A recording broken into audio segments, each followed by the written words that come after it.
and I'm really looking forward to doing a podcast with Derek on his Positivity Injection podcast. Derek's a great guy. I met him at Costco over the weekend and was one of the most helpful kind of human beings I'd ever met. So he had mentioned that he had a podcast and asked if I was interested in doing it, and I said absolutely. So come check it out, and I'm really looking forward to getting to know Derek more. Cheers. Bye. Hey guys, my name's Evan. Just here to talk about Derek Lowen and his podcast he's been working on, his Positivity Injection. Just want to say, I've known Derek since junior high. We were on the wrestling team together. We played football together for many years throughout KE football.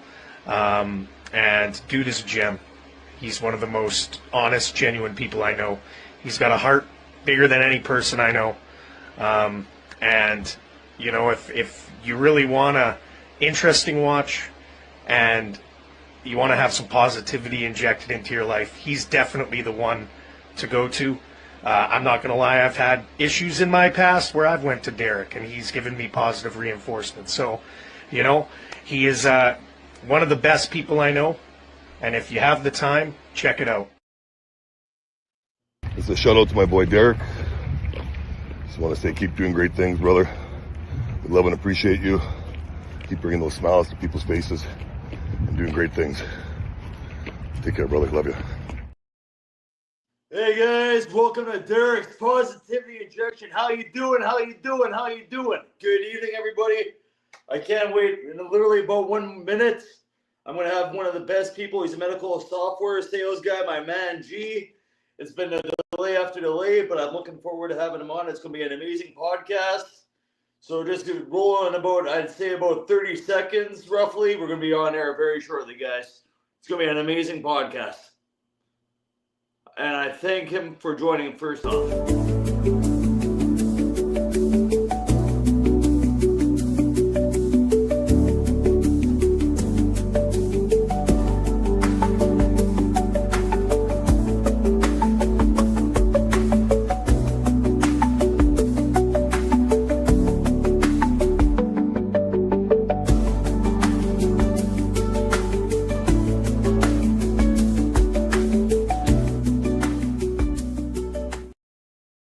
Hey guys, good evening. Welcome to Derek's Positivity Injection podcast. I'm your host, Derek. I just want to take this opportunity to first off thank everyone for the subscriptions. We're up to 75. The viewer traction's going good. We have a lot of amazing guests coming up, and it's coming out of the waterwork. I can't wait for it. I just want to first off wish my buddy Winnipeg Rhino. You probably saw him on my podcast, just talking like about life, about myself. So Winnipeg Rhino, you're just killing in town, man. I love you, bro. Respect you. Appreciate you.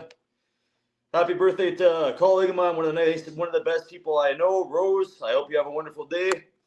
And happy birthday to my elementary buddy, Evan Tapley. So now anyways, guys, I'm looking forward to having this wonderful guest. I met him and his girlfriend at Costco. Super positive. He's had insane life experiences. We can talk about spirituality. This interview is probably going to go on for 6 hours. I'm just going to bring him on to the stage just right now. Hey, how's it going, Derek? I'm doing amazing, G. How you doing, bro? Good, good. Hey, so sorry about the misunderstandings there. I'm happy to be here. I'm so excited all week to chat with you. Hey, no worries, man. It's been a delay, man. I'll take accountability. I'll say it was more on my end and not on your end. You know what? I think I owe it to you. Maybe I'll take you out for lunch or something one of these days. Oh, you don't have to take me out for lunch, man. You just keep doing positive things in life, man. Sounds good. I just want to say, first and foremost, thank you again for our listeners. I've been waiting to do this interview for 2 months.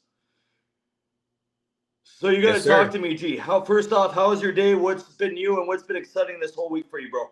Yeah, so my day's been really, really good. Nice and relaxing, not much going on. The week was really good, really busy. Lots of work, lots of I was sick for about 3-4 days, completely out. So I had a lot of catching up to do this week. So but I feel like I'm all caught up. And yeah, it was a great week. Really, really good. How about you, my friend? Oh, I'm doing amazing, bro. Just turning the lights on, man. We're just having a little bit of a technical difficulty. Just give me a sec, bro. No worries. Take your time. Okay, the worst thing you ever want in an interview, bro, is dead air, man. So yeah, things have been going good, man. I'm enjoying the weather in Winnipeg. It's starting to warm up, man. That's always a huge positive. And at the same time, though, it sounds like your schedule's been pretty hectic. Yes, you sir. gotta talk to me first, G. you were sick for a while. How do you combat colds? Because the remedy with me, just take some water, take some electrolytes, man. That's usually the simple stuff, but you have to really rehydrate and replenish. And you have a background in medical software sales, man. I figured Yes, I'd talk sir. to a source. Yeah, yeah. So for me, this one was a bad one. It really knocked me out. So it was rest, rest, letting my body rest. I don't know. I told you too. I train quite a bit of boxing and I work out quite a bit. So sometimes I push my body too hard. So I think just taking 3 days of rest was really all I needed, and eating well and really just kind of putting good fuel in my body. Absolutely. When you say good fool for our listeners or whatever, too, I have a general idea on the scope of things, what putting premium fuel into your body is. But again, just educate our listeners because we always have to live within our means. Yeah. What do you usually have to fuel your body, bro? Yeah, so with boxing, you need quite a bit of carbs because you're burning quite a bit. So I'd say carbs are like healthy carbs are a big part of my diet. So I'd say Mm, oatmeal, rice, quinoa, things like that. I like to make smoothies in the morning as well, especially when it's hot out. So I'm looking forward to that. But and proteins, right? Just making sure I'm getting the right amounts of proteins, rebuilding my muscles after the workouts. I try to avoid like big sugar. Yeah, exactly. Yeah, protein and just making sure I'm eating enough. That's my big thing. And I try to stay away from like really refined sugars, but here and there, I might treat myself. But lots of carbs, lots of healthy right. carbs, and lots of protein. Awesome. I totally know, man. And just has me thinking, bro, is like having a lot of protein or whatever, too. Like, I find like in like just in the world in general, we're very deficient in protein, and people don't Yeah, realize as your body gets older, your body needs more fuel, like yeah, protein. yeah. And then at the same time, they'll make sure you get your BCAAs, make sure you're just having a lot of Yes. body. Again, similar to you, man, guilty pleasure. I think when it comes to around Easter season or just life in general, having a chocolate or having a burger, we all crave Oh that, yeah. bro. Oh yeah, bro, for sure. Yeah, so again, at the same time, though, like training for boxing, man, what does your, I'll ask you this first. I was going to go talk about your growing up in the pig, bro, but Yeah, just yeah. educate our listeners for conditioning for boxing or life in general. What do you do on your off days? What's your routine, man? I want to hear it, bro.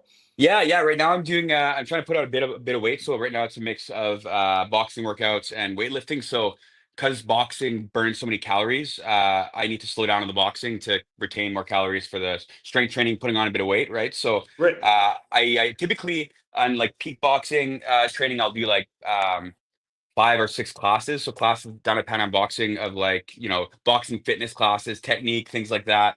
But now I'm probably doing more 3 boxing classes and 2 weight training classes because I need to rebuild more muscle. So I can't be right. going just as hard. So, but yeah, so it's a lot of bag work, shadow boxing. Boxing is a lot of cardio, a lot of core, but it's a good mix of like, strength, endurance, cardio, all that good stuff, and working your mind as well, right? Because you're sparring, either body sparring or if you're on the fight team, you're actually sparring. So it works your mind as well. So I really enjoy that. Absolutely. Yeah. And So like again, like you just hit on a really good point wherever we were talking about the mind. And I always find that like our mind can be our biggest strength, yeah, but that it's like also a double-edged sword. It can also be our biggest weakness. for What do sure. you do to train your mind? 'Cause again, like aside from boxing, because like you're very big on spirituality and Yes, obviously sir. like different routines, man. I want you to just tell our listeners what you do Y- about it, bro. Yeah. So to train my mind, that's a good question. When it comes to when it comes to like exercise and pushing, let's say the intensity of a boxing class, there's Hmm. this concept of your edge. It's a yoga concept. I used to do quite a bit of yoga. I do it a lot for like restorative to stretch my body and recover. But there's this Shout concept out of to your Mark, by the way, and Mark Fanazik. You know him too, right, bro? Mark. Yeah, Yeah, yeah, Mark. hey, yeah, yeah, yeah, Love Mark. Yeah, Mark. yeah. Shout out to Yeah. Mark. Yeah, down at Awesome Hot Yoga. Awesome Yeah. hot yoga guys coming in Stafford, Mark and Vaughn, the entire family. Go see them. They're amazing people. And again, at the Exactly. same time, though, it's just good for the mental reboot, especially right now we're transitioning to summer. Usually, I think hot yoga is better in winter because you don't Yeah. amplify 30 degrees and be in 60-degree climate. But it Yeah. challenges your body either way. Yeah, yeah, exactly. And yeah, good point. It's a lot funnier in the winter than it is in the summer. But there's this concept of your edge, right? So, Right. the Correct. ego, the concept of the ego and spirituality. It's like sometimes you have like your ego wants to stop, so you got to push, and sometimes your ego wants to push and you got to stop, right? It's tricky in that like that. So the edge is like it's like you're the edge of your fitness, right? So like when I Right. do boxing, I think of this idea that like I'm pushing my body right up to the edge, but I'm not falling over it because if I fall over it, then as a boxer, you need to have enough energy to finish the fight. There's round two, there's round three. So if you go over Yeah, your edge, it's not very smart strategically because you still have two more rounds. So it's a high risk, right? So you got to know the output of your energy. So the it's kind of like the middle path, right? It's like finding where that edge is within yourself. So it takes kind of a relationship and an awareness of like how you're feeling, and then not gotcha. falling over it, just Right. looking right over it and finding that sweet spot, you know? I follow you, G, and you know, like the biggest thing you just hit on something too. It's almost like when you turn a kettle on a coffee maker. Yeah. Yeah, It yeah. takes a while for it to warm up, but once it starts boiling, man, you're ready to go. That's like just the metaphor I thought of, bro. Yeah, for sure. I love it. Yeah, exactly. And yeah, just it's all about like finding that sweet spot, you know, right where the water's boiling, and then once it's boiling, you pull back. So yeah, that's kind of how it progressed in my fitness journey and grown without pushing too hard. And I hadn't really had terrible injuries, which is really good. Yeah, So it's right. just kind of finding that edge, you know? Absolutely, man. So I just want you to tell our listeners initially how we met or whatever, because at the same time, though, they think again, I get everyone out of the woodwork, man. We met up at Costco. Yeah, yeah. Talk about that experience, man. Educate our listeners, man. I want to hear it, Y- bro.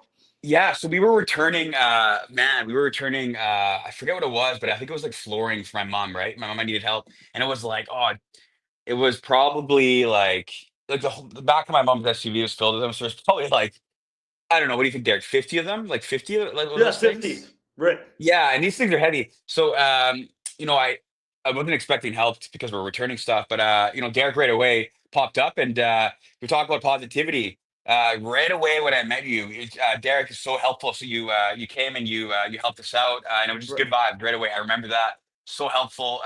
So that's how we met. And then we got to chatting after. I just found you so like, yeah, like so positive. And then here we are. But that's how we met. Yeah, I met you, my man Derek, because you were so helpful and positive, and you were there when we needed you. Thank you very much for saying that, G. So again, I just want to like trace back, man. Like I'm going all over the place, but I always say, giving an overview of our of our guests to our listeners, so we got a Yeah, general idea of you, man. So I just want to like again, your name's G, but if you want to say how you pronounce your real name, I don't want to make a sure. mistake on the interview because I've had two times with different people. Go ahead, bro. Yeah, yeah, no problem. No, it's a tough name. So it's a Ghislain, Ghislain. Druwe, Ghislain Druwe. People call me G because it's a tough name. Yeah, and I'm born and raised in Saint Boniface, so French Canadian. Awesome, man. Absolutely, buddy. So again, like St. Boniface, man, I remember when I was a kid, there used to have like the Money Depot. So I'm gonna start calling you G Money. I think G Money is Yeah, a good do name it. for you. Perfect. Absolutely, man. I love like the French Canadians and with what everything like about understanding Canada and about how much the French were really involved in being really good settlers for Canada, bro. Yeah, for sure. Yeah. So I want you to talk to our listeners. Your family originates from where? Just go as much detail as you can. Yeah, okay. So that's a good question. So my dad's side, who's not in my life, so not involved in my life, but my dad's side, Métis and Cree, so indigenous. So it would be the origins would be from here, and then my mom's side, my grandma's side, I believe it was like France, and then my grandpa's side is Belgium, so a bit of the European. So I'm mixed, right down the middle, and the French came from the Belgian side of Nice. my family. Yeah, so a bit of a mix. That's incredible, man. And what's the history behind your family's name? You know what? I have no idea actually. I know it's from Belgium. That last name is the Belgian last name. It's a fairly For small sure. family, but I don't know the history. Awesome, man. That's pretty good. So let's just talk to our listeners. This is a general question I like to ask people. Like, what noises did you hear when you woke up this morning? Go into as much detail as you can. What noises did I hear when I woke up this morning? You know It's what? a I random heard. question. I would just like No, I to. like it. No, I like it. You know what? Right away, I Yeah. knew the answer. It was birds chirping because it was just a nice day, and I remember, excuse me, I remember waking up to the birds chirping after my alarm, of course, my annoying like iPhone alarm, and birds chirping, and I was like, "Oh, it's got to be a nice day outside." And I looked out, and it was really nice. So yeah, it was a Yeah, really good start to my day. yeah, Birds dude, man. chirping. I love hearing that, man. And let's talk about your childhood, bro. Sure, let's Gee, do it. when list 10 objects you remember from the room and describe what they mean to you. Okay. As Childhood a bedroom. childhood bedroom. Okay. Video game controller. Played a lot of Xbox original back when I was a kid, you know, when it first came out. Right. Uh, so a lot of good memories there playing video games. Like Legos, like Lego Castle. I remember at this castle I liked quite a bit. And I was quite introverted as a kid, so I played with myself quite a bit. And so I was a single child until I was 13. And then my half sister was born. She's my sister, but Nice. technically my half sister. So, but for those 13 years, I was really used to being alone and kind of enjoyed that. A lot of like, you know, Legos, things like that. What else? My like old radio. I used to play these. I forget what they're called, but you could get them at Walmart. They were these like compilations of like, Transistor radio, maybe? oh man, it's not the radio itself, but it's the disc that they used to sell. Do you remember them? And it's Walkmans? like, yeah, but you would put them in a Walkman, but it's like a disc, and it was like the create Oh, Pop geez. Kids or something. Do you remember that? The Pop Kids Yeah. CDs? It was some of those, right? So I remember I I used don't to want us play to those all the expose our time. age, man. I don't want people to just like say, "Okay, you're this age, or you're an old man." We don't need that, G. Yeah, so I remember playing that all the time. So that's it, a disc and the radio I would play and put the disc in. I'd play that. Awesome, Um, bro. yeah, six more. I got six more to go. Okay. Yeah, I had a bunk bed, even though I was a single child. So I remember that. It was kind of weird, but cool. I could pick, I could pick which bed I want to sleep on. So bunk bed, that was a memory. Yeah. Um, closet, I guess. A closet, like, if I was playing Gotcha. hide and seek with friends when they're coming over, I'd go in the Yeah. closet. I had a Pokemon blanket that I still have. Pokemon, that was the thing, man. When we were kids, and Yeah, it's making I a still piping got hot it. comeback, bro. Yeah, I still got a Pokemon blanket from that I was a kid, so that one's another one. What else, man? My Yu-Gi-Oh cards. I used to be big into Yu-Gi-Oh, like huge as a kid. And Nice. what else? What else? I had this like Colorado Avalanche jersey I really, really liked. That's probably my 10th item. So, are you And still an Avalanche fan, man? Or are you rolling with the Jets, bro? What's your oh team? no, I'm more of a Jets fan. I don't watch hockey all that much anymore, but I enjoy it. But I'd say the Jets fan, of course. You got to be Yeah, loyal to Jets. the. And going back to what you were saying about earlier with boxing, about how tied up your schedule and busyness is as we get Yeah, older. It's very yeah, just hard man. to consume and watch a complete hockey game or watch Yeah. 82 games because there's more to life than watching sports. That's just being real. That's it. Yeah, that's it. If I had more time though, I would, but that's exactly it. You nailed it. Yeah. Yeah. Okay, but what pets did you have in your household growing up, and how big a part of your life were they? Yeah, okay. Good question. I had this dog named P2. I had a goldfish as my first pet. Um, and I loved it and all that. And one day I saw I die or I was sleeping, right? And so that taught me about death, was my first goldfish dying. And then I had a little dog called P2. Yep. Um, growing up, that was I'd say my main pet. Yeah, she was a small Bichon Frise kind of dog. Yeah, and yeah, big part of my life growing up, just I having that kind love of pets are amazing, relationship. bro, and like again, like they really definitely make a huge impact in our life for good or worse, but they teach us a lot. Oh yeah, for sure. Yeah, good point. To like make a direct correlation, man. I don't know if you like again you were growing up and if you were a big fan of the movie Lion King when it first came out. Yes, of course. Yeah, the original one. Yeah. Yeah, but the OG, like in the one that was released in 1994, man, I remember as a kid in the theater walking out when Mufasa passed away somewhere else. Yes. You were talking Yes. about your goldfish. I remember with my mom, I was like at the old theater by Costco. And then the Yeah. biggest thing though, bro, is it really affected me just generally about like Lion King. Like I thought it was a good movie, but years later, the Yeah. relevancy is 2025 right now. The impact that it makes on me yearly, everything comes full circle, man. Yeah. It's kind of like, man, it's kind of like a rite of passage, right? So you want to talk Yeah, you talk about spirituality. It's kind of like that right, first feeling of that. I think it's kind of mm, like important to have that in a healthy way, right? When you're right. young, because you got to face it at some point. Um, Yeah, and I resonate with that, right? And some of those stories sometimes played those roles, right? In modern society of like seeing that on the screen instead of like having like an initiation, right? It's kind of like that, right? Yeah. You encounter it. Yeah. And I don't know if you've ever seen like videos on the internet, but they had videos of like say animals, like you were talking about your dog when you were growing up. They had a Yeah. video of a dog watching Lion King, and when a dog's recognizing with what's going on and the dog's barking and looking sad, you know Yeah, it's a I've really seen good that. movie. I've seen that. Yeah, it's so weird, eh? Yeah, I've Yeah, seen a few of those videos. Yeah. just the subtle cues that they came up, man. But to carry on, bro, what was distinctive about your hometown and St. Boniface, and what figures from that community stand out in your mind? Yeah, that's an interesting question. What stands out is my childhood was pretty cool, right? Back then, so you bike around. It was like when the street lights came on, you'd go home type of thing. So, Yeah, what I really remember is just being able to bike around and it being relatively safe. And we had there's a park there, Whittier Park. Yeah, I believe it's Whittier yeah, Park. you're right. And there's trails and bike trails through there. So as a kid, me and my friends would just rip around through there, and that was a really good childhood. So I love St. B. Still love it. It's really centralized near the forks and everything. So, I'm very fond of St. B. And figures that stand out, yeah.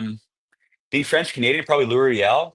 Like you talk about him a lot. You see statues of him. Well deserved, y- man. yeah, and what stands out as like a building would be the Cathedral. The church that got burnt down. It's just such a staple of like Saint B. Yeah. Yeah, Yeah.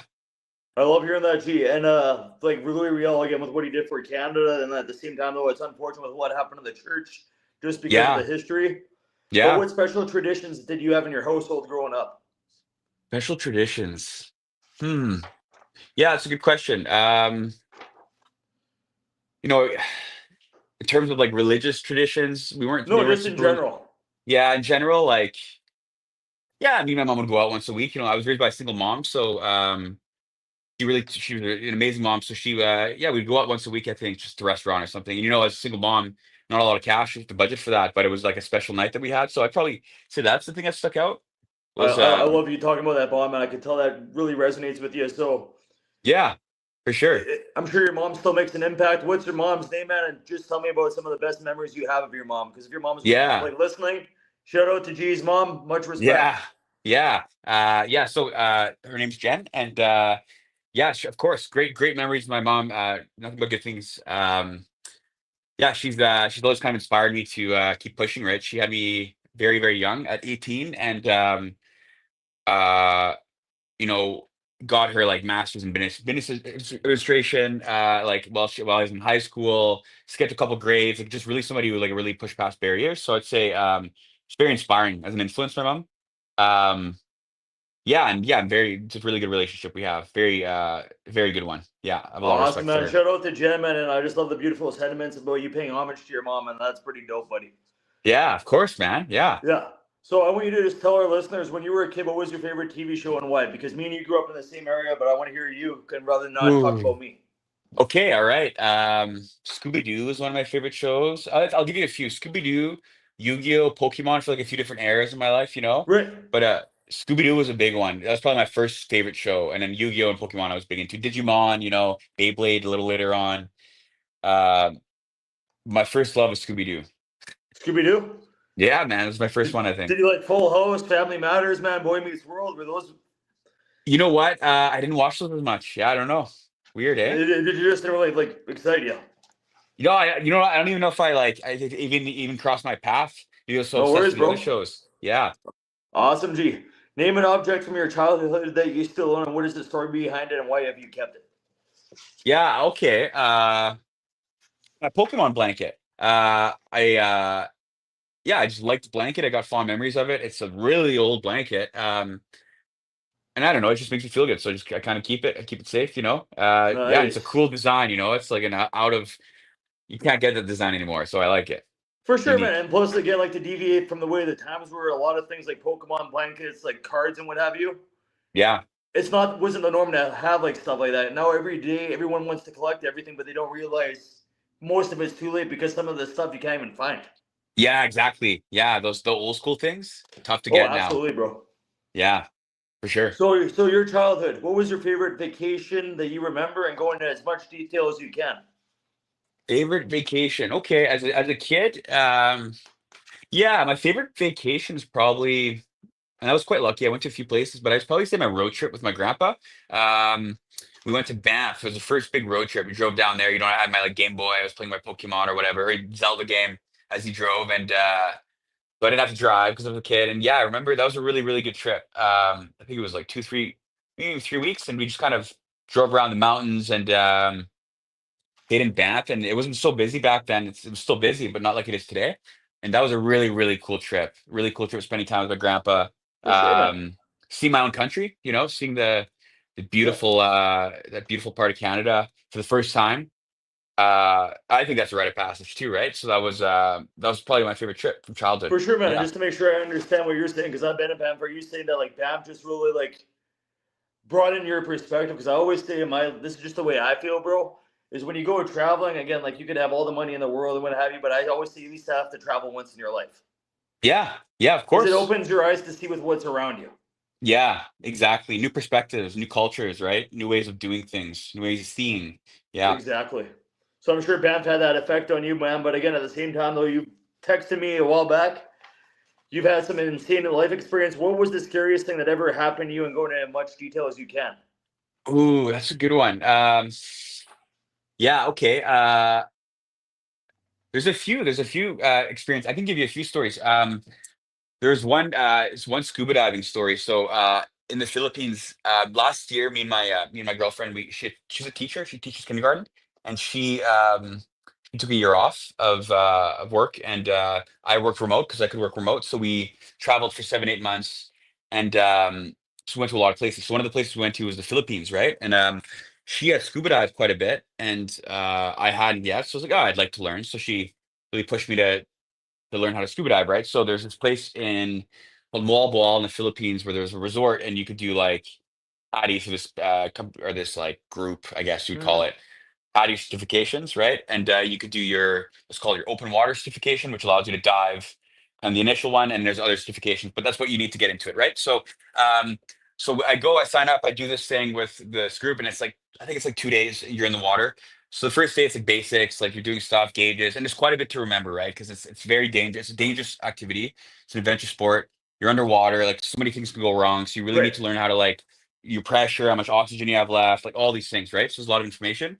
First day I'd say is more like theory and kind of like checking out the gear. Second day was you're going under, right? So one of the things that we learned is that when you're out of air or you're low on air, you'll go like this, I believe, if you're low on air. If I'm wrong with that symbol, pardon me, divers, I Yep. haven't brushed up on my signs, but I believe it's this. And if you're out, you go like this, right? So hand signals are very important because you can't speak underwater, right? So Right. you gotta know your signs. Um, so so I was with this guy who was a professional handball player from Denmark. So he's a big dude, right? This guy probably 6'5", 6'6", very muscular. So why that's But you're important to the 7 foot story. four, right, G? Yeah, I wish. That's you. That's not me. um, and but this guy was big. He's one of those big guys, right? Like a very nice guy, but big guy. So why it's important is that like big muscle, more oxygen. So he's sucking air. He's going through a lot more oxygen than I would for moving the same distance. He's heavier, he's got more muscle, right? So his air was running out quicker. So on the second last dive, and like these are training dives, right? So we're with the instructor the whole time, right? Like we're her responsibility. I see him going like this, that he's low on oxygen, and I'm like, well, that's okay, that's really early. Mhm. And then okay, whatever. Like I figured we'd start ascending because he's low on oxygen, but the instructor didn't seem too bothered by it, so we kept going. And all of a sudden, I see him go like this, like he's out of air. We're Yep. like 15 meters underwater. Like Oh that's a god. big deal. Like they're this is risky. This is dangerous now, right? It, And it doesn't matter if you're a strong swimmer or if you're a weak swimmer, man. You put yourself in there yeah, and you're like in like dangerous territory. It's yeah, either sink or because swim. It's like a stock market. There's low risk yeah, and there's high risk. you're exactly right. And the reason why this one's so risky is because like if you're out of there at a certain depth, it wasn't a big deal because well, it was a big deal, but usually beneath 20 meters, if you run out of air, you can't ascend too quickly because you can get sick if you ascend too quickly. So you can die of get ascending too quickly of a sickness that's caused by that, or you can die of lack of oxygen. So if you Right. don't start ascending early enough, you actually run out of time. Even if you can make it to the top by swimming quickly Wow. enough, because you need to do a slow ascent. It's called safety stops. Otherwise, there's too much nitrogen in your blood, and you could die basically. So like it's more than just that. It's like, hey, you need to have the right amount of time to ascend as well because there's gas in your blood because of the depth, right? So in this situation, it wasn't that situation because there's like maybe like 12 meters, but it's still Mhm. sketchy, right? Like it's Right. a sketchy situation. So so she has a second hose, right? Because she's an instructor, and gives it to him, and he puts it in his mouth, and we start ascending. And about like 10, maybe 9, 10 meters. So we're decently close to surface, but we still got a ways to go. Um, I see the plastic of the hose rip off from the actual oxygen tube. So he doesn't have oxygen on his mouth anymore. He's just got the plastic piece that was holding it. It broke. And he looks at me, his eyes open, like he must have swallowed water, inhaled a bit of water, and he just shoots up to the surface, right? Because like at this point he has no oxygen, he just Right. inhaled water, and yeah, so he almost drowned. So that was really sketchy to like learn how to dive, and like he got up there and like yeah, like he was like yeah, it was pretty scary because like that was when I was learning how to scuba dive, and that Dude, tell happened. me more of your feelings towards that, man. Because like this is just really good. I want to hear all like that whole story about the Y- Philippines. Because about like you're talking Yeah, about your buddy, but that must have been crazy at that time, bro. yeah, it was crazy. It was crazy. And the thing with that story is that yeah, it just makes you realize that like in the in Canada and all that, like our regulations for safety are gonna be a lot higher just because of first world and all that. Like these countries have bigger fish to fry, right? Like a lot of these countries have some big Mhm. challenges to face, like just big poverty and things like that. Um so what you really realize is that like you gotta really like be careful and like do your due diligence and look at reviews, and you're responsible for your own safety at the end of the day, right? So it really showed me that, okay, like I got to really learn like my diving skills. And since then I've dived quite a bit actually. So I conquered the fear as well because I didn't want it to become a fear, you know? Absolutely, Um, man. and it's been great. Yeah, I did a dive trip in Belize actually in September, and it was like it was unreal. It was so cool. But that was kind of to Dude, face that nice. fear. Right. Yeah. So you conquered that. Was there any other more stories that you have that insane life experiences? Yeah, it's quite a bit. Yeah. In Nepal, I did this bungee jump that was pretty scary. And it was Yeah. so crazy because in Nepal, like it's a different culture, right? They're mostly Hindu there and some Tibetan Hmm. Buddhists and kind of a mix between both. So what they'll do is they'll put the dead bodies in the rivers usually. Or they'll bring them anyways, different funeral rites, right? So beneath like where we were bungee jumping, it was above a river. Yeah. And on the river, there's a funeral going on. It was just the most absurd thing ever. So I'm bunging over this funeral, bouncing. It was so weird. Like it just Wow. felt, yeah, that was weird, but it was scary. It was scary when you jump off For sure. initially. But you know what's crazy is as soon as you jump off, you just like there's a moment of like just like surrender because there's nothing you can do, and it's just like it just the fear went away right away. But the initial jump was scary. Yeah, I was spooked. So do you think in your life, like over time, like doing like whether if you were in Nepal, whether you're in the Philippines and you were scuba diving, do you think that like offset your chances of fear? Because like in society, we're basically born at an early age where fear is all around us. Yeah, So you have to conquer yeah. a lot of things. You have opportunities that are maximized when you're young, but it gets minimized as you get older. Yeah, well, you know what? That's it's true because you get comfortable and you kind of settle in, and there's nothing wrong with that, right? But that's a kind of a bit, an interesting thing you brought up. It's living on that edge, right? Like and that could be anything. You can live on the Yeah. edge and stay in the same city and not travel. Like you could be somebody who's really like passionate about like service maybe, and you're really involved in like charity and all that. And there's a certain intensity to that, I'm sure, right? If you're passionate about it. It doesn't need to be these big things, but like I think living on that edge, a friend of mine calls it kind of like the tear. It's like this like very vulnerable place. I Hmm. think it's very intense to be there. I suspect you live there, and it takes a lot of courage to be there, right? And I'm always kind of trying to stay in that place, like because I think like for me, I'm always trying to be, and it's not always fun, but like I always want to be like on that place, no matter what that means for me any given moment in my life. Because when I'm 30, that'll be different than 20, right? Like there's different. I've grown. There's different Absolutely, man. And it's priorities. avenues, and you were talking about something earlier in the show about how, like, again, it's the ego and the self, Yeah. Yeah. and to separate those two, men, it's very difficult. But going back to how you were saying about Nepal and what have you, I'll tell you a story that's similar. I haven't really said this Yeah. on my show, but Let's hear it. conquering your fears and living on the edge. Long story short, when I was a kid, I was 6 years old. Birds Hill Park, swam. Felt I was going to drown. My mom was nearby, so similar. I have a relationship with my mom, probably like you do too, bro. Yeah. My mom's not the Right strongest on. swimmer. She'll be the first to say that, bud. So for so many years, I was like fearful of swimming. Fast forward to about 20, I bet. probably about a decade or so afterwards, bud. I went to a nearby community pool with a couple of friends of mine, one that I went to elementary with, one I went to preschool with, two ladies and a buddy of mine. And what happened was I just said, if there's a lifeguard and if I drown, I'm going off the diving board. I don't want you to call a lifeguard. Let me drown because that's either I conquer my fears. Going back to what the way you Damn. said, low Yeah. risk and high risk. It's either Yeah. sink or swim mentality, man.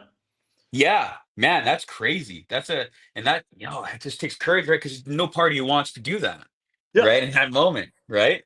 Exactly. And plus, I had lot of lung restrictions too, G, because I had Yeah. double lung pneumonia when I was 6. And the biggest thing Oh, was when you're dude. hospitalized, your lungs. So I played a lot of soccer through my years. Yeah. Wasn't the best soccer player. I was like below average, but I wasn't the best. I wasn't the worst. I never have an ego like that. Yeah. Yeah. Yeah. Hey, respect. Yeah. Yeah. But for the longest time, bro, I'm sure you can relate to this, is like going back to that ego and self talk. I Well, never you know what? Yeah. realized this. I want you to hold on to your thought, man, if you're okay with Yeah, that. absolutely. Yeah. Let's hear it. I Yeah, don't for want to cut sure. you off, man. I don't want to talk over you or interrupt you. So I sincerely apologize if it comes No, across as no. that. But Hey, all good, Derek. Let's hear it. so what happened was when you're a soccer, the first thing is about, I'm sure you've heard of statements. I wish I would get this. I wish I would have got the ball past me. I wish I could do this. I wish I would have scored a goal. I wish my team would pass. It didn't matter if I would win or lose. Someone who lives in my building, it's like a family that came in from the Ukraine. It was a mother and her son, and I asked them and said blatantly, "So how's your day going?" "Not good." Mm. Then the mom was contradictory, and she said it was fine. Then she said she's a bad mom. I'm like, no, no, no, you're not a bad mom. You care about your son, and your son has a good relationship. So I asked him, I'm like, what did you do today, buddy? Just making a conversation. Yeah. He's like, I had a soccer game. I'm like, did you guys win? He's like, yeah, I won. Then I was taken back. I'm like, and you're upset over that. But it made me think about when I was a kid.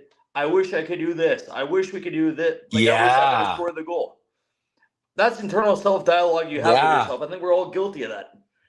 Yeah. And the biggest thing, though, as you get older, whether it's like you're in the school, whether you're in the workforce and what have you, a lot of things transition to we can do this together. Why can't we do this? You and your girlfriend, we should do this. You and your buddies, we should do this. Market is hot yoga studio, awesome hot yoga. Pan Am boxing, we need to do this. Yeah. That's my thought, man. But go ahead. No, that's brilliant. And in same life experiences, I'm giving you one flavor of them, but what you're talking about right now, I've had a few related to those types of experience, big ones, inner experiences, spiritual experiences, right? Right. And it's really interesting because you talk about ego and self, and it's kind of like that, like kind of the courage of the seed, right? Allowing itself to kind of get destroyed as the flower or the whatever grows out of it. Like there's a certain level of like uh transformation, but like death there to a certain extent that needs to happen for that seed to become something else. And I think a lot of people stay at the seed level and they feel that transformation happening, and they've pushed, because you can repress it, you can push it down, you can avoid it. And I think I think that's a really good analogy for the growth, right? Because here's another interesting thing is that, like, in a weird kind of way, and it might sound cliche, but like the Big Bang, like we're the Big Bang. Like we are expanding right now. Like we are being created through this process. Like this expansion, if you think about it, you can kind of feel it within yourself. Like we are the universe expanding. So there's a inevitable growth there, but I think sometimes growth is painful. So you stop, right? For sure. And there's nothing like it's No, not I totally agree, judging man. at all. I've just you get it. Yeah, exactly. But the biggest thing, like as you said, and it just made me hear from your perspective, like viewing things from your lens, is there's always good and bad. There's bad and good. There's good and evil. There's also bad and evil. Yeah. There's good in being a hero, then there's also bad being a hero. Yeah. And to try to deviate and not repress our issues and have that self-dialogue, you want it to become a spiritual experience, as I like to refer, divine intervention or a spiritual awakening. Yeah. Yeah. Exactly. Yeah. And we talked about Kimbella. Oh, sorry, go ahead, buddy. No, I know you're talking, man. Sorry. No, it's okay. Yeah, and it's I think what's one of the big like things that I kind of realized in my 20s was like the things we like and our thoughts and all that, like we don't really like generate those, right? The real amount of control we have is like, do I latch on to this thought? Like let's say it's a grumpy thought and you're like and like it's just not a thought you want to latch on to, like, oh, like starting a fight with somebody for no reason. Like you kind of let that go by, but then another thought might come along that's a little more attractive, like I'll be nice to this person or whatever, however you're should, and you latch onto it, but we don't create them. Our responsibility is, do we pursue them, right?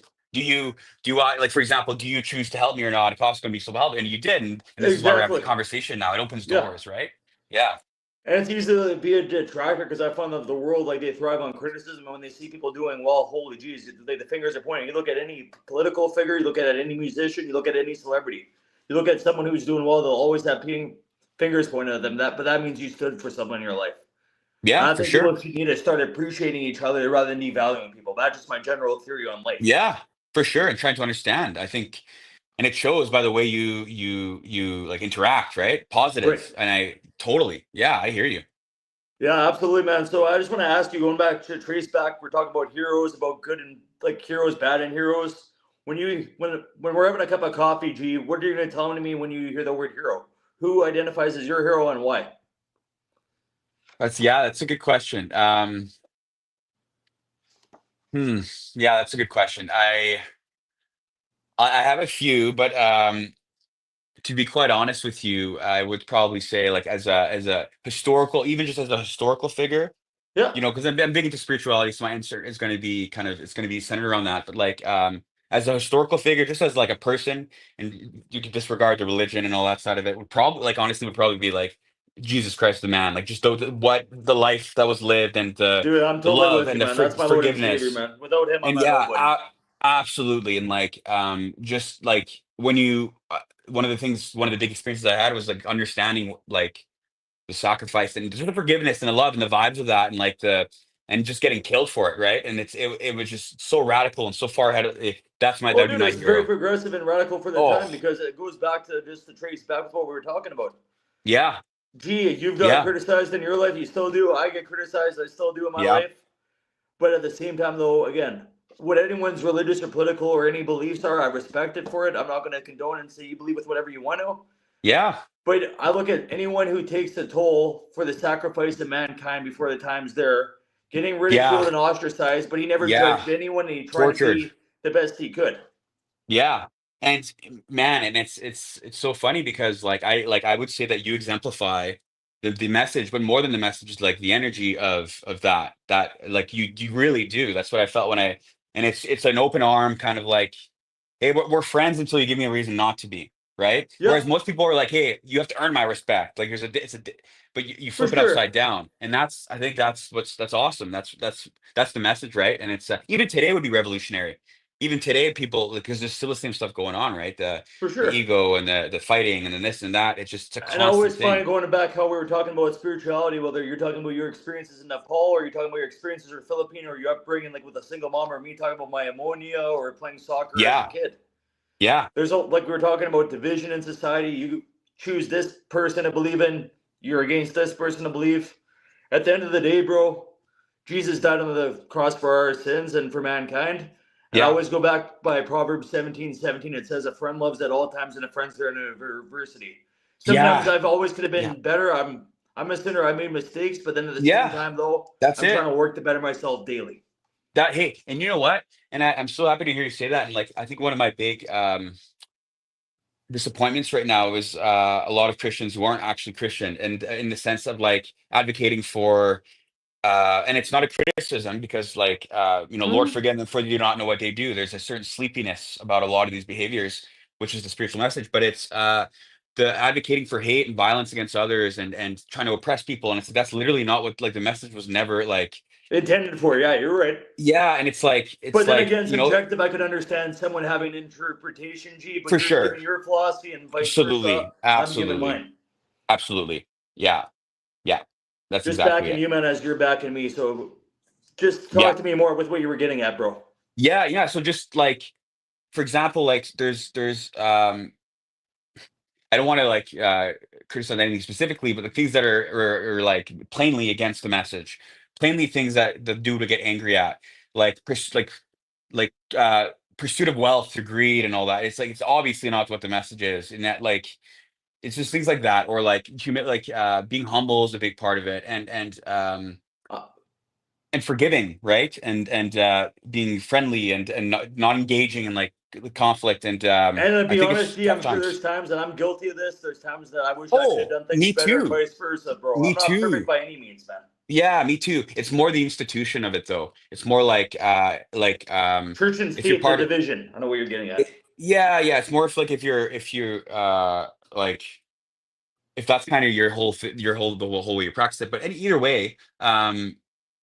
either way, the message is just a really, really good one. So back to the idea of like a hero, uh, even if you don't believe it, it's just like such a baffling story. Like For sure. what a insane story, historical event. Like, you know what Yeah, I'm saying? Like, it's insane. That happened. We know it happened, and it influences history to this day, society to this day. Like, it's crazy. Like, one man having all that influence is crazy, even just as a ex- historical figure.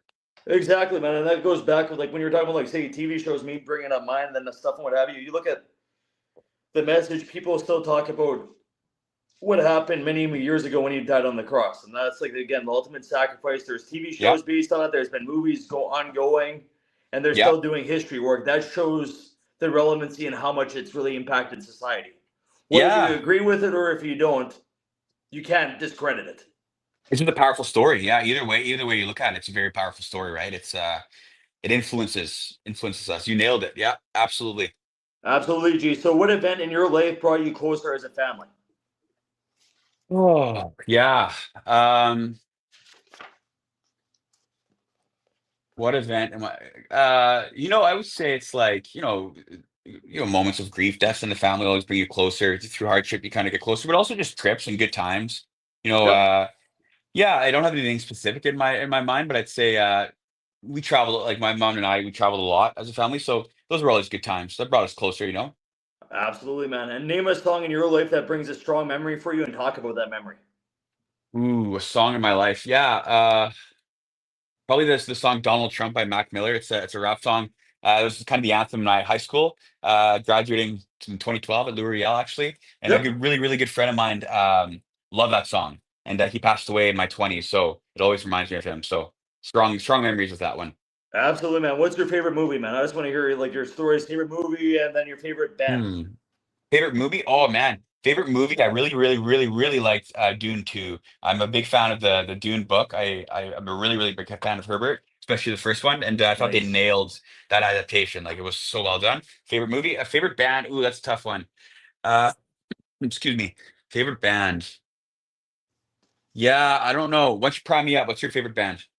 What's my favorite band, man? Like again, it depends. Again, mood based. I'm very general. Like again, like there's country, I like Garth Brooks, I like Kenny Yeah, Chesney, I like George Strait. Rock, I don't mind listening to some AC/DC, The Watchmen, yeah. Metallica, man, stuff like that, man.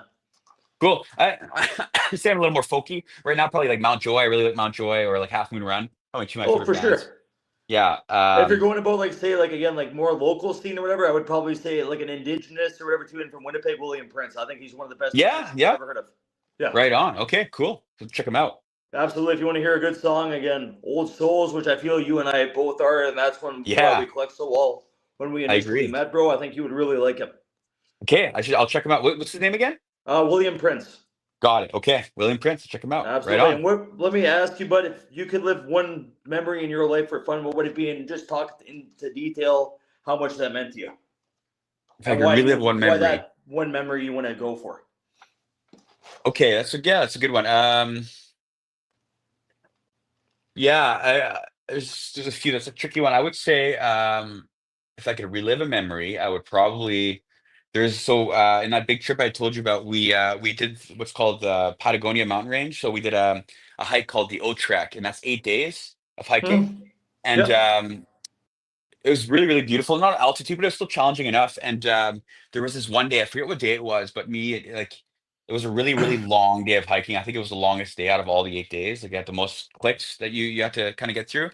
And right before the campsite, you kind of like, so these are glaciers, right? These are glaciers everywhere and they melt. And some of these lakes are like glacier lakes. So they're so blue. And like Patagonia, the whole region is just so incredible. And so we come down into this like valley and there's a campsite like before sorry, there's like a lake before the campsite, right? So we're going past it and we were walking on a beach next to the campsite and the water is so blue and there's like three rainbows like just in the sky this blue, blue, blue glacier lake. And it was just like we made it. It was Great. just like a moment of like making it to the camp after the longest day, seeing like absurd beauty of nature with like waterfalls on our left and a huge mountain and then like three rainbows on our right. And it just kind of hits you, right? It makes you stop and just kind of forget. And that I would say I'd relive that moment. That was pretty incredible. Dude, you just talking about that got me chills and it has me getting goosebumps, man. That's a pretty incredible Yeah, story, man. Thank you for sharing that, G. yeah, of Discuss in your course. life, how about how you learned about being giving to others? How did I learn about giving to others? Yeah, that's a good question. To be honest, how I learned about giving, yeah, that's a good question. I would say that like it's been something that happened over time, and it's actually something that as I meditated more and did more kind of spiritual stuff, I kind of intuitively realized that like I just kind of wanted to give more, 'cause just my own health in a certain sense, because you just kind of feel better, and it's just I don't know, I think it's good to kind of like be part of a community and kind of like volunteer and do things like that. So I'd say it just kind of came through my like slow adaptation of more and more spirituality. Absolutely, man. I want to ask you a philosophical question based on that. I'm going to Yeah, ask you just a like hypothetical. sure, If shoot. you were in a scenario where someone really needed shoes, and you know this from the word go, as soon as you saw this person, would you rather have food at your table, or would you rather see the person have a pair of shoes? I would rather see the person have a pair of shoes. And you know what's really, really strange that you say this? You kind of just blew my mind. 3, 4 weeks ago, a lady asked me for my shoes. It was cold outside, and it was like she was a homeless lady and she was struggling and wearing a sweater and just was not wearing the right clothes. And I'm like, you want my shoe? Like I remember there was a moment where I was like, I actually would I in myself I would have given her my shoes and I was like, oh, I felt really good. And I'm not saying this to brag, but because I think it took a long time for me to get to that point where I actually would want to do that, because there was so much resistance and ego and like, but in that moment I actually like, there was no resistance to that. She said no, and she just asked for a hug, and it was a really really beautiful moment. Like I gave her a big hug, and she got what she needed. I got more from her than she got from me. It was just such a great exchange. And it's so crazy that you say that, because yeah, that was literally like 4 weeks ago. So absolutely I would give my shoes. Yeah, Hey, like, dude, I think this is like divine intervention, man. I think yeah. that's like speaking through Yeah, me I and to think you, you're man, or right. you to through to me. Yeah, well, you read my mind there. You read right into my soul. Absolutely, dude. So, that's pretty like incredible because the biggest impact, if anyone's going through like a hard time, the biggest thing you can do is always try to impact someone else. It doesn't matter if you're doing good or if you're doing horrible. Yeah, Try to make someone else feel better. It's gonna have pay dividends compared to the way if you just go about your business just the way it is daily. for sure. I agree, man. 100%. So I want to ask Yeah. you, G, remember a time when you were looking forward to something for a long time? What was it, and did it live up to your expectations? Yeah, okay. I'm gonna use a travel story again, just because I Yep. think it's just good content, right?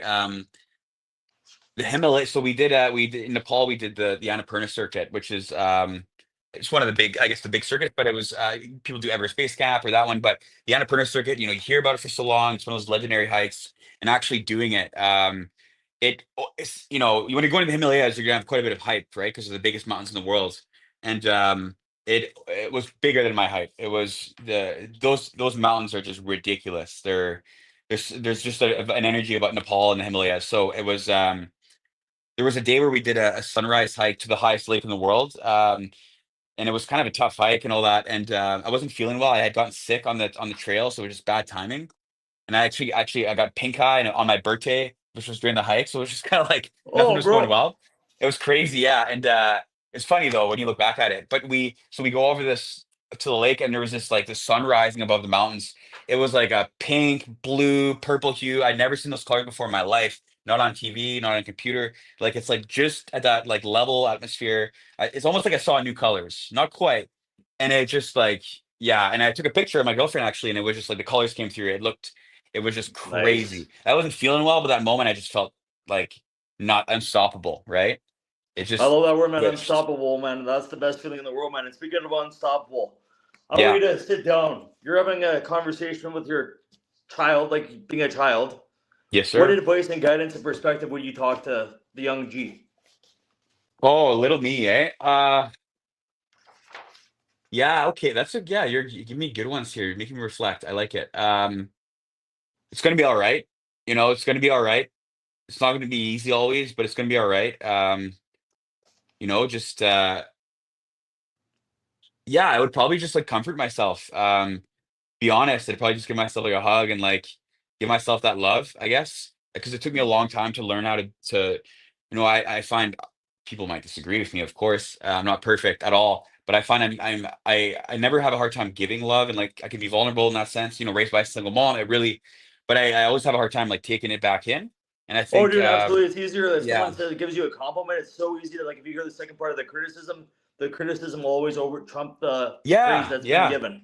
yeah, And being exactly. around a mom, like again, my father's amazing, my mom's amazing, but again, when you're around your mom, the biggest thing it fosters is a form of empathy. Yeah, of course. That female love, that energy, right? It's Yep. so powerful. It's so mysterious. Yeah, exactly. But I think it's just one of those things where like you know, I uh I just had to kind of restructure things. But I would say I would just be like, it's all right. I would just kind of give myself some love and all that. Because it's amazing what it can do when you start working on like that self-love, like the changes that you can go through. And there's a certain level of forgiveness you got to give yourself, and to look ahead. And yeah, so that's what I would do. I would Oh, just give dude. comfort. That's This my interview, answer. man's going incredible, man. Like this is going good, and I knew it was going to be good, and this is really blowing my Yeah, expectations. But it's a good one. I love it. absolutely, man. So, what is the saddest moment? If you're okay disclosing again, you just Yeah. completely passed on this saddest moment memory from your youth. Yeah, saddest moment from my youth. I'll probably say I would say youth, but like late teens, but I'll say this one because it's kind of my youth. Yeah, it'd probably be my best friend dying of cancer. That was pretty brutal. And it was one of those things where like, I don't know, like obviously it's not supposed to happen, but like, there's like, oh, you're old and then you're at the end of your life, you're 100, and like it's kind of, you can expect it, and it fits in a nice little tidy box, and culture works around it, da da da da. there wasn't that with this, right? So it was really a confrontation with reality to a certain extent. And it was really sad. It was really sad because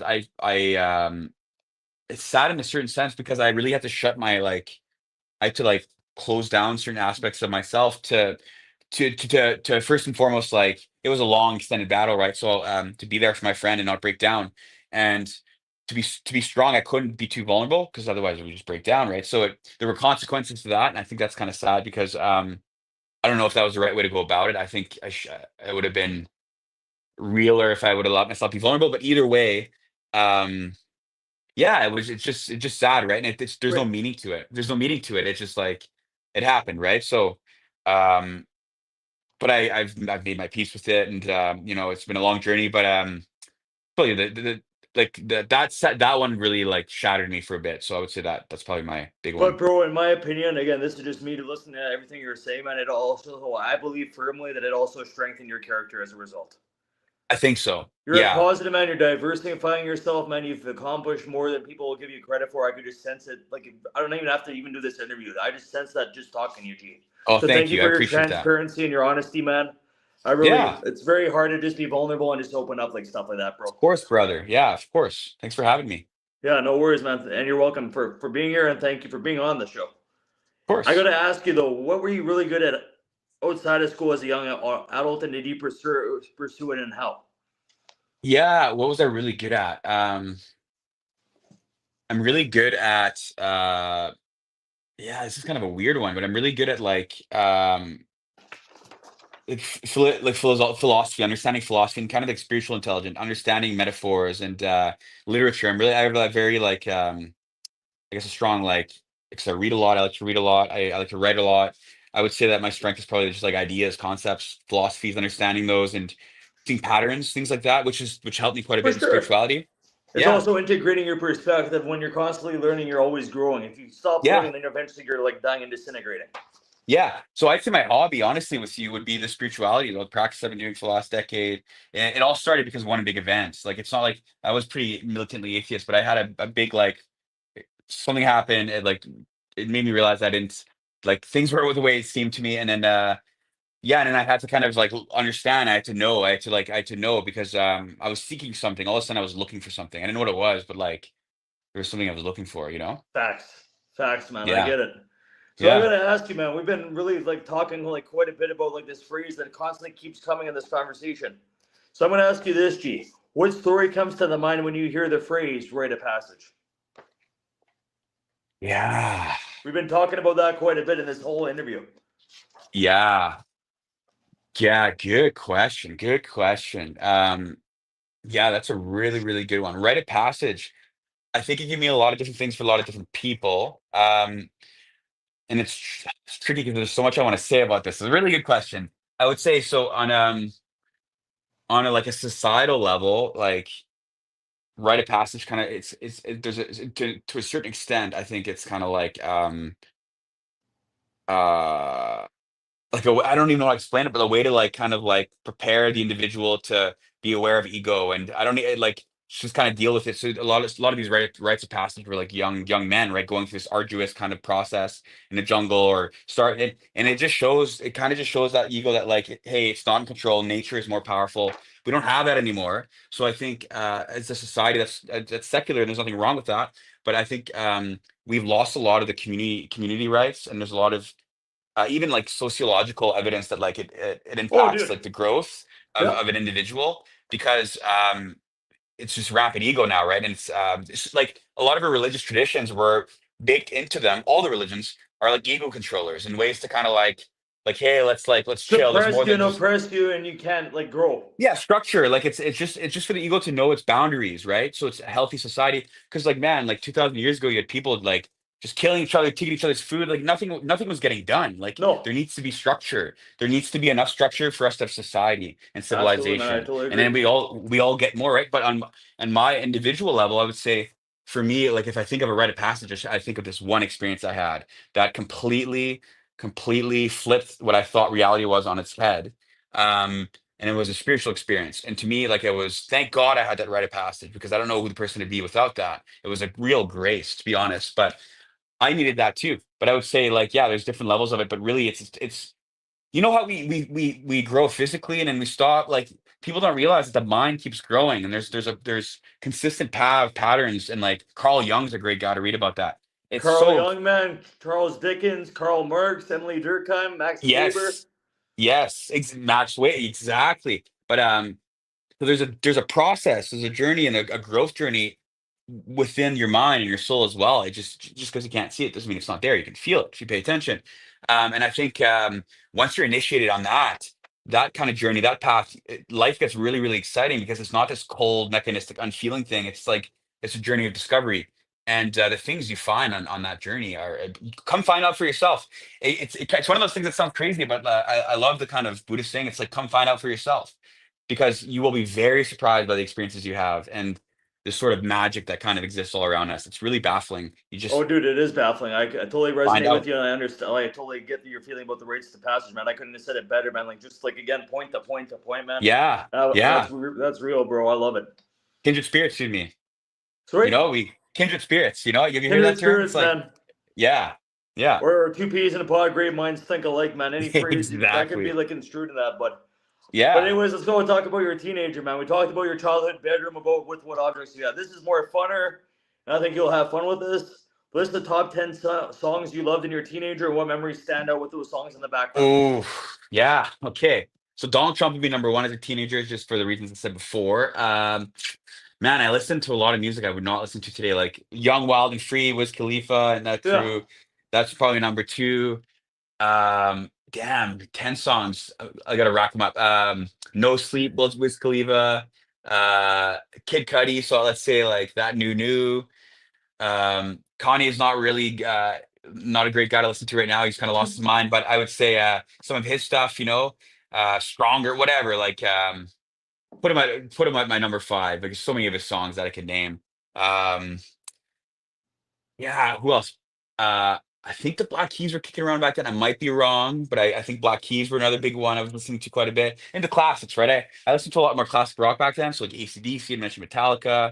Um, Bob what Seger, else? Aerosmith, Yeah. Tom Beatles, all Petty. that stuff. Yeah. But it's funny because a lot of that's like I don't listen to rap as much anymore. I just kind of grew out of it. But a lot of music I still listen to. Absolutely, man. And again, the song that really stood out to me the most, man, Kanye West, Stronger. I don't care what your stance on Kanye West. Yeah. Stronger is a very positive, upbeat song, man, and I love it. Yeah, exactly. You got to separate the art and the artist, right? Yep. And that's what Yeah. we got to do. Just like the person that understand their ideologies before you jump to conclusions on somebody. Yeah. Exactly. So let me ask you this, LG. When you were in high school, what did you want to be when you grew up? Yeah, probably like a lawyer or a doctor or something, but like I had no idea, it was just one of those labels I slapped on it. I think it was a lawyer. That's what I was telling people. But man, yeah, it did not go that way. But it's probably the label I slapped on it, lawyer. Nice, man. And what role did you play in your social circle? Tell a story about how you fit into this group. Yeah, social circle, like in the high school type thing, or like nowadays? Just in general. In general, nowadays. Yeah, I'm very, very lucky to have a lot of really, really close friends. So um, I tend to have quite a few. My role. Yeah, that's a good question. I don't. I hope good vibes. I hope I like to talk about reading and books and all that, so people will kind of expect that. But yeah, I don't know. I think I'm very lucky to have a lot of really, really loving friends I can be vulnerable with, and yeah, I think my role is just that's a good question. I never thought about that. My role maybe is to I like to motivate and inspire, right? So maybe that's my role. Yeah. Oh, dude, you're doing it right now, man. This whole interview, man, like it's going point to point, man, in multi Yeah. layers, man. So it's incredible. Right on. I love it. I feel like I'm listening to like a Tony Robbins seminar, man. So thank you for that. Dude. You're doing Yeah, pretty damn I good, love man. it. Yeah, man. So what obstacles in your life did you encounter in college or right after high school, and how did you overcome them? Yeah, okay. So the death of my friend was one of them, which I mentioned earlier. Yep. That actually led to addiction issues, really bad ones, with a few different areas. So I had to conquer that. And Congrats, brother. thank you, appreciate it. Yeah, that I would say very high functioning. So it's not like anybody knew. So it was kind of pro and con. Whereas like I was dealing with it, but I was still kind of like working and like you couldn't really tell. But that actually is what led me. So that hardship, though, that pain, the suffering, brutal, right? It's a brutal experience because you lose your will to a certain extent. But that When there's a darkness and will, pain, bro, there's always a way, and your setback will always become your yeah, comeback. exactly. And you know what? That's you read my mind again. Yeah, it's that darkness or that process actually is what led me to spirituality. Like that like that dark side, it led to so much more. It was like looking back, I'm glad it all kind of happened to a certain extent because it just pulled me deeper. It gave me more depth and to live on that edge, right? To Yeah, seek it. Yeah. So yeah, that's absolutely. And it. again, there's always that internal dialogue that you have around pressures that are external, that are beyond your control, and internal dialogue Yes. you have with yourself. And when you find that grace within your heart, man, which it comes across as you did, like Yep. what I said earlier, I felt like I read your mind, and you just gave me like a example to prove that you Yeah. conquered addiction, man, and at the same time, though, it really strengthened your character. Yeah, totally. It's totally. It strengthens your character. Yeah. And in the book of Corinthians, like I'm sure you've read this, it says bad company corrupts good character. Yeah, for sure. So For friends are sure, for like sure. elevators, bro. They bring you up and they bring you down, and it sounds like you're people that you associate with. Yeah, yeah. I'm very lucky. It's always been a blessing and a grace to connect deeply with a lot of people on a deep level, right? Not just like acquaintances. I've been very blessed with that in my life. Yeah, without that, it's a lot tougher, right? So having a good community around you is very important. Very grateful. Absolutely, I'm grateful. That attitude of gratitude, man, is super powerful. Yes, sir. So let me ask you this: what were you doing when you first felt like an adult? Set the scene and don't leave out any details. What was I doing when I first felt like an adult? Yep. Set the scene and When don't leave out any details. Okay, all right. Yeah, okay. Maybe, I was living on my own. I definitely wasn't an adult, but I was in my early 20s. So we'll say I was an adult. I was living on my own or with a roommate rather. And it Yep. was one of those days where I was the only one home and I was coming home from getting groceries. And I just felt like an adult. Like I was going up the stairs. I just gone to the store to get groceries. I was living on my own. I was like, oh, okay, this is adulthood. Like it just got all dawn on me how like I was independent and getting groceries and like doing that. So it was a very simple moment, but it was kind of like I was like, oh, this is different. This is a different moment. This is a different phase. Absolutely, Yeah. bud. So speaking about different phases in your life, top 10 time again, I like these top 10 questions. List the top 10 things that got you motivated and excited. What did you get hyped for in your life? 10 things. Yeah, 10 things. I'm sure Nepal and Philippines would be one and two. Yeah. Let's put it that way. Yeah. So inspiring me. Well, my partner, I want to be better and I want to keep growing to be better for my partner, my friends, my family, family, those around me. Um, like I said, I think so that really inspires me. Growth really inspires me. Even if it's uncomfortable. That's a really big part is just like at all costs, even if it's uncomfortable, like the pursuit Yep. of truth at all costs, like no compromises. So those values are important to me. And integrity, that's something my mom taught me. So having integrity is also inspires me because it's like you being true to yourself and knowing what you're willing to do and what you're not willing to do. That's inspiring. Um, and I honestly, I would just say that like I here's another big thing that's inspiring. Like when I teach boxing, just people showing up and putting in the effort in a really hard sport and consistently showing up, even if it's difficult, because like it's the only way to get through it. That really inspires me is seeing people progress and just keep showing up. Um, I get really inspired talking to my friends, just about life and just like about like what's coming next. And the world's changes so quickly, it makes your head spin. But you when you have those combos, you just kind of realize it's all good. You kind of just adapt and go, and it's always gonna be a wild ride. That Right. really inspires me. But honestly, I wake up every day, and I'm really blessed to. I'll say this is my biggest inspiration. It's like I'm really blessed because I wake up every day and I just realized how surreal life is. I really realized how weird life is and how it's a miracle in a certain extent. And I'm going to paraphrase, but Einstein said something really brilliant. And it's not the exact quote, but it was, there's only two ways of looking at it. Either everything's a miracle or nothing's a miracle. And to me, it's so obvious that everything's a miracle. Like, even if it's just like it's just crazy. Like there's a universe around us, there's planets, like there's wind, there's flowers. Like it's so easy to forget that like this is just weird. Such a weird, unique experience we're having, and like we can think and we're self-aware. That really inspires me because it just makes it a little lighter. Nice. And you talked about the world that makes your head spin. As you became aware of the wider world and current events, what issues are important to you? Yeah. Yeah, just being accountable to like the benefits and what we benefit from in the first world, I guess. I guess one of the big epiphanies traveling is just seeing how the first world is really propped up on the third world, and there's a lot of poverty. Most of the world is there's a lot of poverty and suffering, and a lot of our problems that we make up for ourselves are really not compared to others, and it's just kind of being more self-aware, what I complain about, and you know what I mean, like trying to be more positive, and just trying to give back more because if you're paying attention to traveling to in a lot of these third world countries, it's undeniable. You just see how lucky we are at what we have. So I would say that that's a big part of it is just making sure that like I'm not a phony, right? I'm like if I'm on this path and I'm seeking Your truth, walk then like matches your talk, and your talk matches your yeah, walk. yeah. Well, I try, right? And I Yep. fail a lot at that, but I'm the You willingness only is learn there. from failing, man. You don't learn from succeeding. If you Yeah, succeed in your life, exactly, life wouldn't have a purpose.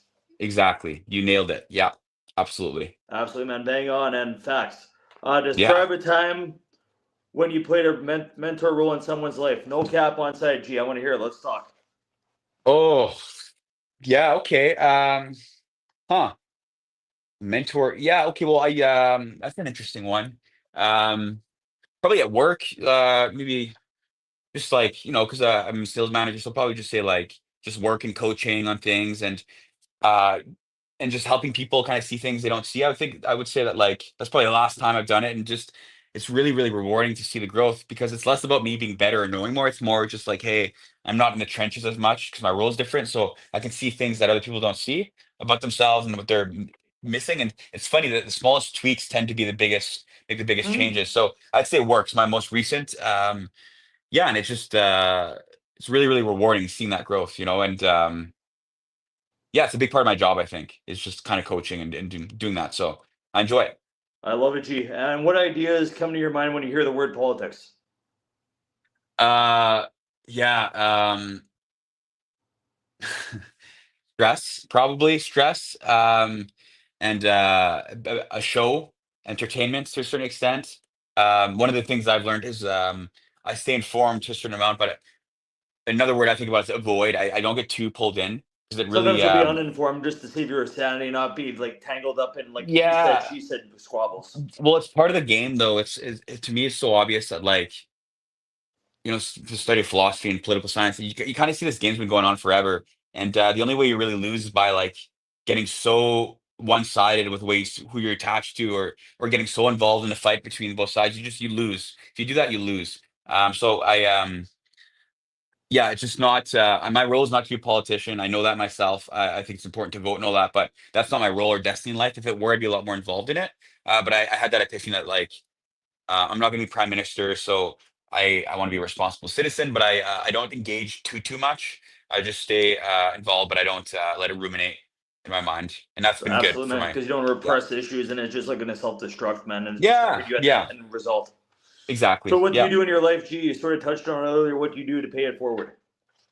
yeah okay what do I do to pay it forward? Well, actually, I just started. Shout out to Agape Table. I started doing volunteer there on Thursdays. I volunteer at their the food bank, so that's really really rewarding. And like I said, I get more out of it than like it's kind of selfish in a certain sense because it's just like just the good vibes, good energy, and it's just kind of healing to be in that environment, right? So if I'm gonna be selfish, at least I can do it in a way that helps others too. But I try not to like you'd ask, but it's one of those things where like I'm also trying to like just do it with my head down, and so that way my ego doesn't get any credit for it, right? So that's one of the ways I'm giving back, but it's more for me because then I can feel like I'm doing good, right, and I'm contributing. And what else? I'd say that like if I have any change or like if I have any cash on me, I'll give it as soon as somebody asks, I'll give it. And I don't really care about the arguments where it's like, well, they're just gonna buy booze. It's like it doesn't matter. Like it's like just charity, right? So I try to do that here and there, but I could do a lot more. I'm kind of just dipping my toes in with Agape Table for now and See seeing where it if I goes. need more, see where it goes. But yeah, I'm just starting to really put more energy into it. And it's good. Embrace It it. feels good. Awesome, man. Rich, like just a retrospective question. I'm going to throw a rapid fire question with you. Then this interview will be pretty much done and over with. Okay. Yeah. How do you pay to tribute to people you've lost? Yeah. Woo. Okay. By living, we talked about that edge earlier. By living right Yep. on that edge, on that tear, that's how I do it. Because that's the only honest way for me to live is to be like in that vulnerable place, where I'm honest and I have that integrity is to constantly pursue that like that place, that tear, and to be true to my intuition and my like Your my convictions and spirit. your morals and your ethics. Yes. Yeah, and putting myself on the line for that. Yeah, that's the way I do it. Awesome, man. I couldn't have thought of a better answer, G. So, man, again, this interview, man's incredible. Again, thank you. I'll say a thank you Thank you. 1,000 times. Appreciate you, bud. Thank you, brother. Rapid fire questions. Are you ready to rock? Like Let's a do it. hurricane, like the Scorpions? Here we go, buddy. Let's do it. Let's do it. Let's do it, man. Absolutely. So, when you think of the word successful, who's the first person that comes to your mind and why? Uh, I'd say my boss is really successful. Started a software company, and just seeing the ups and downs we've gone through with the company and how it's grown and managing that growth. I'd say very successful and just a good dude too. Good father. Good husband. You can see that. I enjoy him. He's just a good person. So to me, that's success. It's more than just a financial success and the business success, but it's also that he was able to keep his character intact and his integrity intact while he did that. So I would say that's a good example. It's a good example, man. And I love the homage you paid to your boss. Yes, absolutely. Absolutely, man. Treat the janitor the same way as the CEO and the CEO the same janitor. We're Yes. all equal, but at the same time, they'll never be jealous and envious because I feel that's the worst place to be in your life. Absolutely. And absolutely, what is something in your life that you believe other people think is insane? Can you say that one more time, sir? I just cut out. What is something you believe that other people think is insane? Oh yeah. Okay. I definitely believe in miracles now. Let's just put it that way. Yeah. That would be probably the top thing that comes to mind. I'll leave it at that. Awesome, buddy. And what is a book? What is the book or books you've given most as a gift? Ooh, okay. Yeah, there's this book called The Way of the Pilgrim. It's a really interesting book. If you're into Christianity, it's kind of like a biography of this pilgrim who went through Russia. Anyway, super interesting. That'd be one of them. And man, probably this book called Cat's Cradle by Kurt Vonnegut. It's a really beautiful, beautiful, beautiful book. Silly book, funny book. Those two probably. Nice, man. And what is your favorite documentary? Ooh, favorite documentary. Yeah, that's a good question. There's one I watched recently. I don't know the name of it. I think it was with David Attenborough, and I would say it was maybe favorite in the sense that it impacted me the most. It was really touching to me to just see the environment, like the changes of climate change and the death of like species, and it really influenced me. Like it really like resonated with me. So maybe not favorite, but I'll say favorite in the sense that it really impacted me. It really got through. Perfect. Yeah. Awesome, bro. And what is a purchase of $100 or less that has positively impacted your life in the last 6 months? Yeah, okay. Just plants. Having plants. Taking care of stuff is good for you. Dude, And I guess greenhouses yeah. is one of my favorite things about like living in the pig. The Yeah. greenhouses, man, I love that time of year. Yeah, exactly. It's good. Less than $100. Take care of things, easy. Absolutely, buddy. And what are your morning rituals? What do the first 60 minutes of your day look like? I wake up, do my morning hygiene, and I do my spiritual practice. So I read a bit and I do meditation/prayer. Start off my day, and then some breathing exercises as well. Yep. Nice, man. And what obsessions do you explore on the evenings or weekends? You're pretty like busy with your medical software sales and also with the misses and what have you. Let's hear it, bro. Yeah. Just the spiritual stuff, just keep pushing it and just learning more about it, and just on that journey, it's just seeking, and also I'm taking a drawing and painting class. I'm trying to develop my art skills, creativity skills. So just trying to do things right now. Awesome, man. I wish you the best with your art skills. What Thank you, topic would brother. you speak? You're welcome, bro. What topic would you speak about if you were asked to give a TED talk or something out of your main area of medical software sales?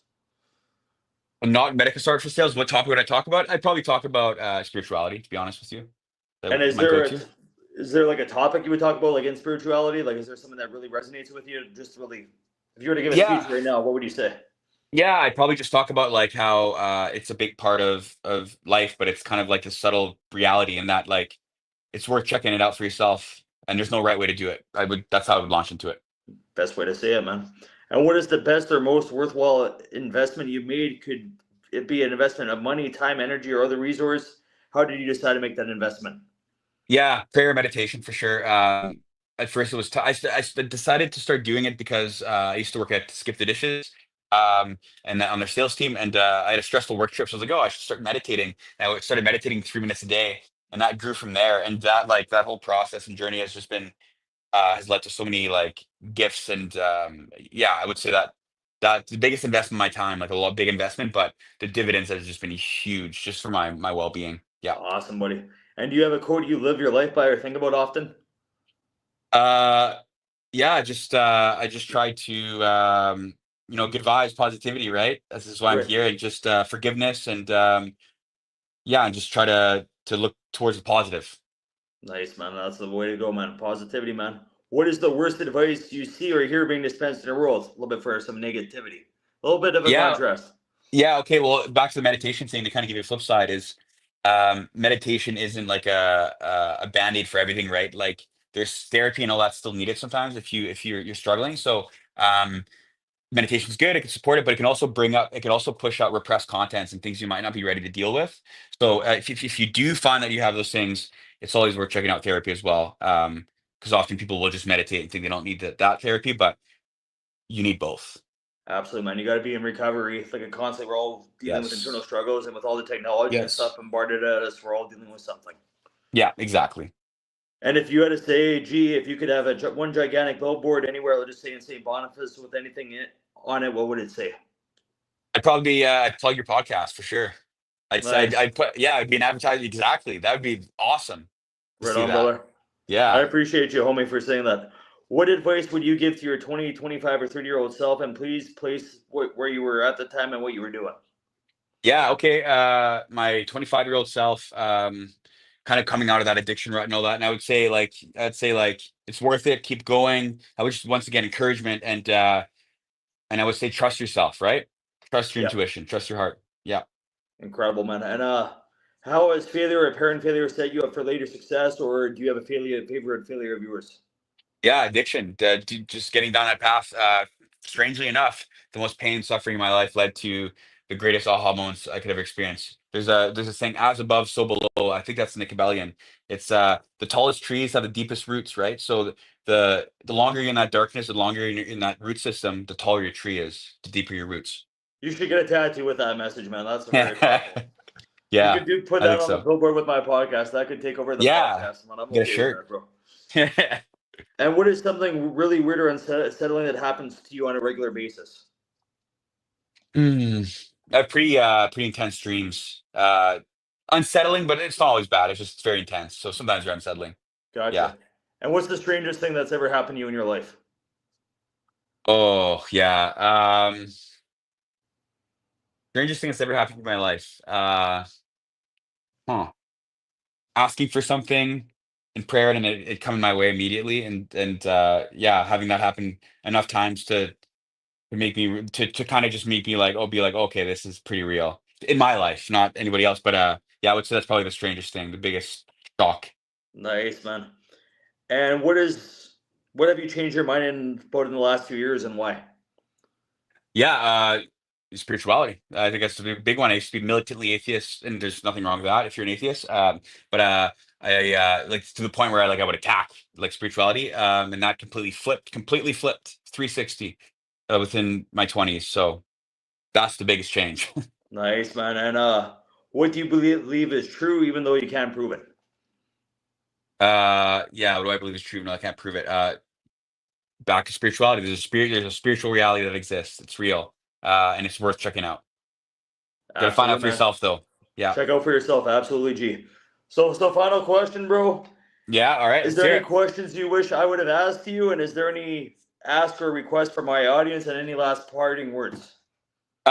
Nothing I wish you would ask me. Those were really, really good questions that you asked. Really thought provoking. Made me think. Kept me on my toes. I love those questions. In terms of speaking to your audience, I would say, um, first and foremost, thanks for coming. I'm glad we finally were able to do it. Apologize for the delay. Derek, I want to just say Derek's one of the most positive guys, just good vibes, good energy guys I've ever met. And if you're tuning in, this show is only going to grow. I have the utmost confidence in you. Hope we could do it Thanks, brother. again, and I hope we could hang out. But I consider you my friend. I think you're a Respect, man. light. You're a light in the world, and I think yeah, keep showing up because it's only going to get better. This guy's Absolutely, special. G. Thank you for your time, man. Much love and respect to you. Thanks for joining this podcast, brother. Much love, brother. Bye. Take care, Good night. buddy. Peace.